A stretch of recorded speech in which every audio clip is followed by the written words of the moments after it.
Il y a une guerre dont vous n'avez probablement jamais entendu parler, la guerre de décolonisation menée par la France au Cameroun. De nombreuses violences ont été perpétrées, des violences extrêmes. Les Français nous ont massacrés alors que notre peuple demandait leur indépendance. Un rapport officiel de plus de 1000 pages vient faire la lumière sur ces événements. Ce qu'on a appris jusqu'à maintenant, ce n'était pas l'histoire du Cameroun, c'est que la France a voulu qu'on apprenne. 1945, la Seconde Guerre mondiale est terminée. À cette époque, une partie du Cameroun est sous mandat français depuis 1922. Et au sortir de la guerre, cette partie va être placée sous tutelle française par l'ONU, avec pour objectif d'amener les populations camerounaises à leur autonomie et leur indépendance politique.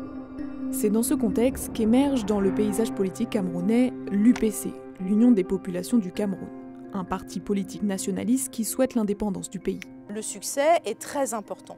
Et face à ce succès grandissant, les autorités coloniales sont très inquiètes. Et elles vont mettre peu à peu en place des stratagèmes politiques, comme par exemple la création de faux partis qui viennent contrecarrer les mots d'ordre d'indépendance, vont aussi favoriser des mesures de rétorsion vis-à-vis des UPCistes et des nationalistes. Comme la plupart sont fonctionnaires, en les mutant, en leur menant la vie dure et politiquement en les empêchant de se déplacer à l'étranger, notamment à l'ONU, pour faire valoir leurs droits. À partir de 1955, on rentre dans une répression qui devient une répression judiciaire. L'UPC devient illégal. Certains nationalistes vont être contraints, quand ils ont échappé aux arrestations, à prendre ce qu'on appelle le maquis, c'est-à-dire à se cacher, puis à s'organiser de façon armée.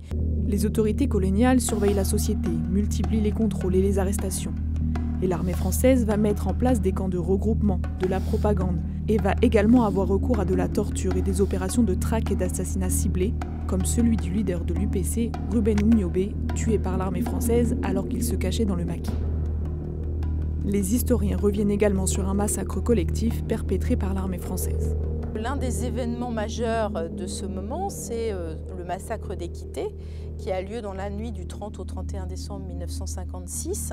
Équité étant un lieu où se sont réunis à proximité dans une maison privée plusieurs militants UPCistes qui viennent de loin. Une réunion relativement pacifique, on va dire, puisque ce sont des personnes qui échangent bien sûr, mais ils sont considérés comme des maquisards, des combattants. Et l'assaut va être donné sur cette maison privée et il va y avoir évidemment un certain nombre de morts, 20 selon les archives militaires. Pour les témoins locaux, c'est bien plus, puisqu'on oscille entre 100 et 200 morts, sachant que la réunion était assez importante et que très vite va se mettre en place un narratif officiel visant à dire que l'assaut n'était pas véritablement un assaut, mais que la plupart des personnes qui étaient réunies là étaient sous l'emprise de drogue, d'alcool et qu'il a fallu intervenir parce qu'ils étaient agressifs et violents. Entre 1956 et 1962, période de la plus forte implication des troupes françaises, environ 7500 combattants camerounais ont été tués selon les estimations militaires officielles. Mais le nombre de victimes s'élève sûrement à plusieurs dizaines de milliers de Camerounais.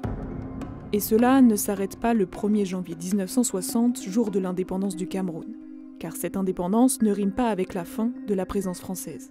Paris va pousser pour qu'Amadou Ahidjo soit à la tête du Cameroun, et lui va aussi avoir besoin de la France pour asseoir son pouvoir durablement.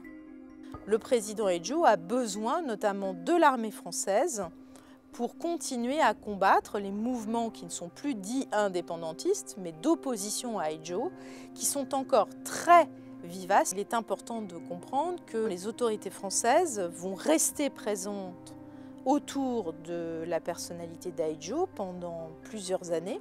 Ce rapport, qui fait la lumière sur ces événements qui se sont déroulés jusqu'en 1971, a été rendu au président français et camerounais en janvier 2025.